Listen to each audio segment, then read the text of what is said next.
आज इस वीडियो में मैं आपके लिए एसबीआई की एक ऐसी स्कीम की जानकारी लेकर आया हूं जिसमें आप सिर्फ एक बार पैसा जमा करके हर महीने एक फिक्स्ड इनकम पा सकते हैं।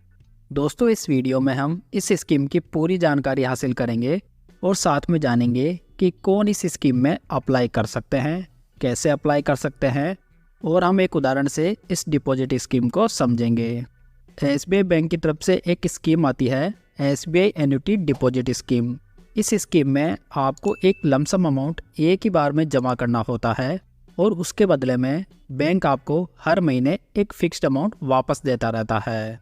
ये जो मंथली पेमेंट हमें मिलता है उसमें प्रिंसिपल अमाउंट और उस पर जो इंटरेस्ट मिलता है वो शामिल रहता है, जिसे हम मंथली एन्युटी इंस्टॉलमेंट भी कह सकते हैं।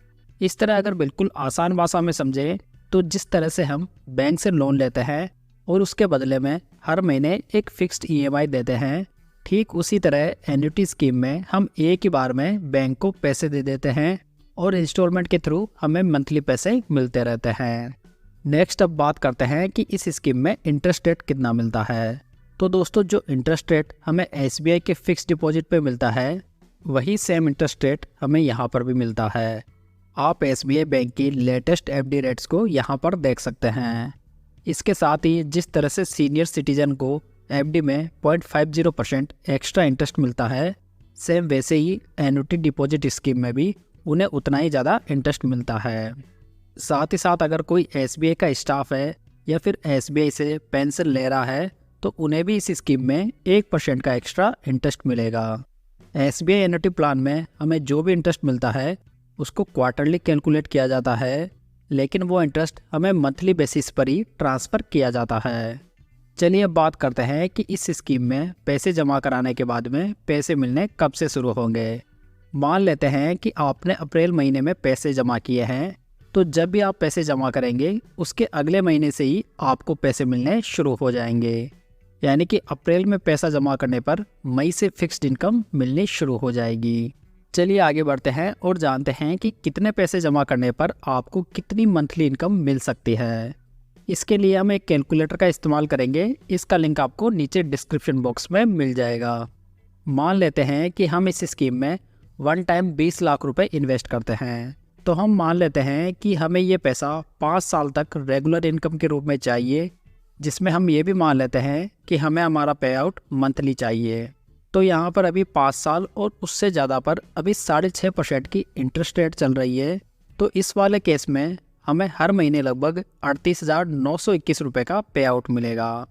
तो इस तरह से हमें 5 साल में टोटल 23,35,260 रुपये मिलेंगे। इस स्कीम में इम्पोर्टेंट रेगुलर इनकम है, इसलिए ऐसा व्यक्ति जिसके पास में एक बड़ा अमाउंट है और उसे एक रेगुलर इनकम चाहिए तो ये स्कीम उनके लिए बढ़िया हो सकती है।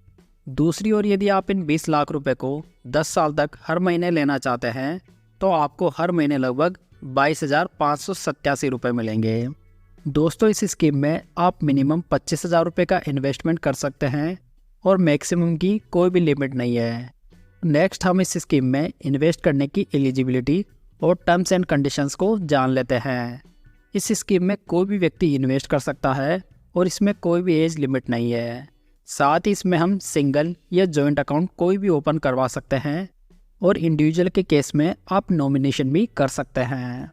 एसबीआई एन्युटी डिपॉजिट स्कीम का डिपॉजिट पीरियड 3 साल, 5 साल, 7 साल या 10 साल तक का हो सकता है। तो आप अपनी सुविधा के अनुसार कोई भी डिपॉजिट पीरियड का चुनाव कर सकते हैं। मतलब कि आप चाहे तो रेगुलर इन्वेस्टमेंट 3 साल तक ले सकते हैं, 5 साल तक, 7 साल तक या 10 साल तक ले सकते हैं। साथ ही आपको कम से कम इतना इन्वेस्टमेंट तो करना ही होगा जिससे कि आपका मंथली पे आउट कम से कम 1,000 रुपये का हो, जबकि मैक्सिमम की कोई भी लिमिट नहीं है। साथ ही जो भी आपको पे आउट मिलेगा उसका interest portion subject to TDS होगा, मतलब कि आपको जो भी इंटरेस्ट मिलेगा उस पर टैक्स लगेगा। इस स्कीम का एक इम्पॉर्टेंट फीचर ये भी है कि इसमें हम लोन के लिए भी अप्लाई कर सकते हैं और वो लोन हमें अपने रिमेनिंग इन्वेस्टमेंट का 75% तक मिल सकता है। लेकिन ये बात ध्यान रखिए कि ये लोन सिर्फ स्पेशल केसेस में ही अवेलेबल है और लोन लेने के बाद में आगे जो भी मंथली पेमेंट होगा वो हमारे एन्युटी अकाउंट में ट्रांसफ़र नहीं होगा, बल्कि सीधे लोन अकाउंट में ट्रांसफ़र कर दिया जाएगा। चलिए अब जानते हैं इसके प्री मैच्योर विड्रॉल के बारे में। इस स्कीम में प्री मैच्योर विड्रॉल भी हो सकता है, लेकिन उसके लिए आपको पेनल्टी देनी पड़ेगी। इसके अलावा यदि बाई चांस डिपॉजिटर की डेथ हो जाती है तो बिना किसी लिमिट के सारा पैसा नॉमिनी को दे दिया जाता है। आप इस स्कीम में अकाउंट SBI की किसी भी ब्रांच से ओपन करवा सकते हैं और लोकेशन चेंज होने पर आप इसे ईजिली ट्रांसफ़र भी करवा सकते हैं। तो दोस्तों, अगर आप एक ऐसी स्कीम में इन्वेस्टमेंट करना चाहते हैं जो कि आपको रेगुलर मंथली इनकम दे सके, तो SBI की एन्युटी डिपॉजिट स्कीम आपके लिए काफ़ी बढ़िया ऑप्शन हो सकती है। साथ ही इस स्कीम में रिस्क की मात्रा भी काफ़ी कम है, लेकिन साथ ही आपको अच्छे पे आउट के लिए एक बड़े अमाउंट की भी रिक्वायरमेंट होगी। तो दोस्तों, ये थी आज की जानकारी। उम्मीद है आपको ये पसंद आई होगी। वीडियो को लाइक, कमेंट और शेयर जरूर कीजिएगा। साथ ही इस चैनल को सब्सक्राइब जरूर कर लीजिएगा। तो चलिए दोस्तों, फिर मिलते हैं एक नई जानकारी के साथ। तब तक जय हिंद, जय भारत।